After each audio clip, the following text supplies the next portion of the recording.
नमस्कार दोस्तों, आप सभी का बहुत बहुत स्वागत है आपके अपने परिवार ह्यूमैनिटीज अड्डा 24/7 पर और आपके ही अपने शो वोकैब एक्सप्रेस में, जिसके लिए आप बहुत ज्यादा इंतजार करते हैं रोज सुबह 6 बजे का। तो वो आपके सामने आ गया है। चूंकि आपने सबसे पहले ये देखा इडियम्स, तो आज ये सेशन होने वाला है पूरा का पूरा रंग बिरंगा।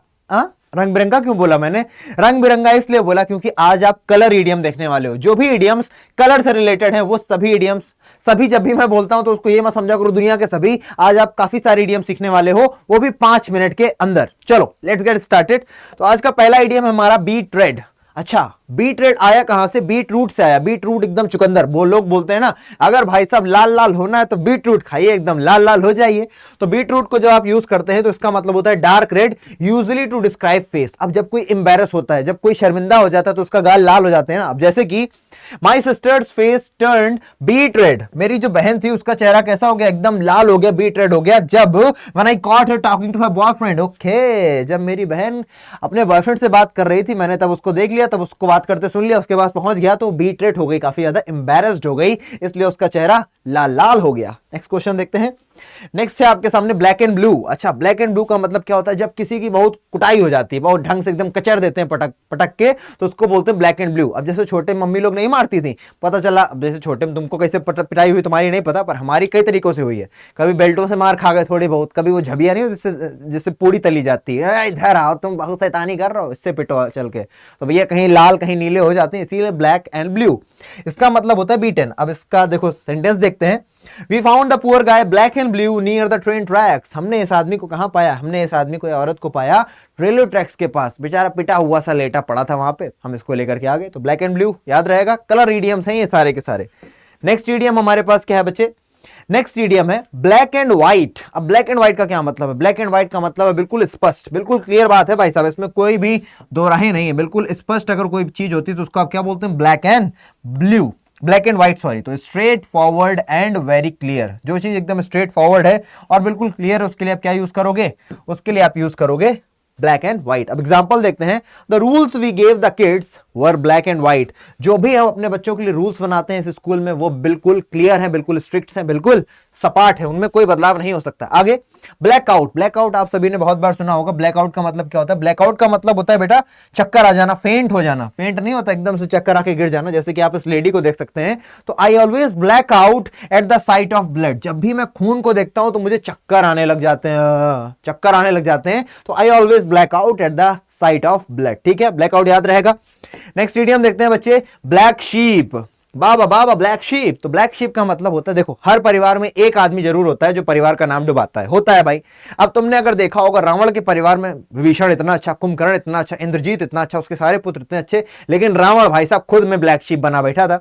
तो ब्लैक शीप का मतलब होता है ऑड और bad member of the group, जो पूरे ग्रुप का सबसे बैड मेंबर होता है। मान लो तुम 4-5 दोस्त हो और तुम में से कोई एक है जो हमेशा खुराफात करता रहता है, तुम्हारा नाम डुबाता है, क्या पता लड़कियां जानी छेड़ दे, गाली गलौज कर दे, तो ऐसे बंदे को आप क्या बोलोगे? Black sheep. तो माई ओल्डेस्ट ब्रदर, मेरा जो सबसे बड़ा भाई है, was the black sheep in our family. वो हमारी फैमिली का क्या है? ब्लैक शीप है, एकदम एविल टाइप का हो रखा है, जैसे आप इसको देख रहे हो। ठीक है, नेक्स्ट वर्ड क्या है?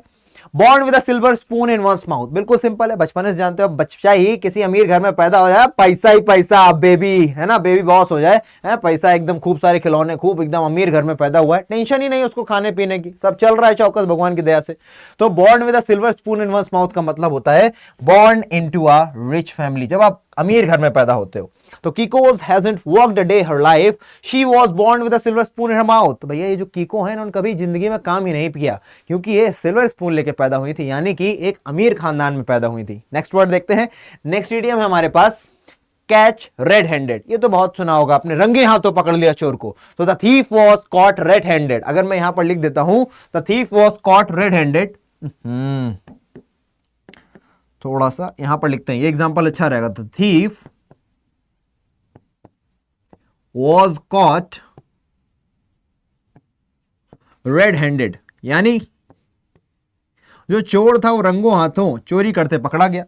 The kids were caught red handed stealing chocolate bars. अब जैसे जो बच्चे थे वो एकदम चॉकलेट बार जब फ्रिज से निकाल रहे थे, तभी आके मम्मी ने देख लिया, तो रेड हैंडेड पकड़े गए। ठीक है जी, आगे बढ़ जाएं, चलो जी।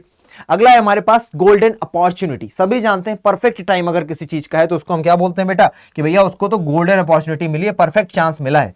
The models conference was a golden opportunity for me to sell my beauty products. भाई साहब जहां पर मॉडल अपना रैंप वॉक कर रही थी वहां पर जाकर के मैंने क्या कर दिया, वहां पर जाकर के मैंने अपना बेचना शुरू कर दिया अपने ब्यूटी प्रोडक्ट्स। उससे अच्छी जगह क्या ही हो सकती है, यानी कि I got the golden opportunity to sell my products at that point of moment. ठीक है, आज का लास्ट वर्ड है आई थिंक ये ग्रे एरिया। ग्रे एरिया क्या है भाई साहब, something without a clear rule और आंसर। जहां पर कोई क्लियर रूल नहीं है, कोई आंसर नहीं है, उसको बोलते हैं ग्रे एरिया। एग्जांपल से समझते हैं, writing personal email in the office is a grey area that needs to be discussed at the next meeting. है ना, कोई ऑफिसर बोल रहा है कि अगली मीटिंग में हम लोग, क्योंकि तुम लोग पर्सनल ईमेल करते हो, उसमें किसी भी तरीके की लैंग्वेज यूज करते हो, उस पर बात करेंगे, क्योंकि अभी तक हम लोगों ने इस बात पर कोई रूल नहीं बनाया, रेगुलेशन नहीं बनाया। That is a grey area and now we are going to make some black and white rules about that too. ठीक है, अगला कोई वर्ड है भाई साहब, देखते हैं। हाँ है, the grey light. Green light, green light हम सभी जानते हैं, हरी झंडी दे दी गई भैया काम शुरू करो। तो ग्रीन लाइट का मतलब है परमिशन।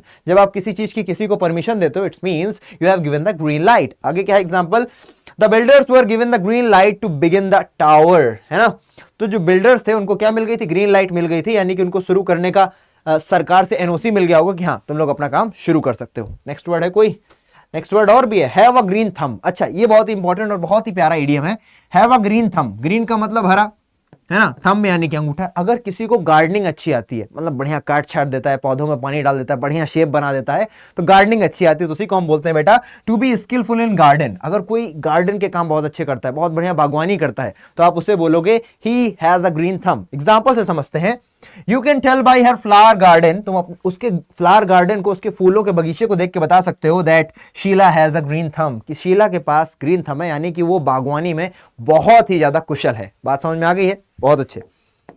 चलो इसी तरीके के और सेशंस देखने के लिए इसको सब्सक्राइब करो चैनल को, और साथ ही साथ बेटा शेयर करना। मैं आपसे हमेशा कहता हूं, मैं क्रेव करता हूं, मेरी लॉन्गिंग रहती है कि आपके कमेंट्स पढूं मैं।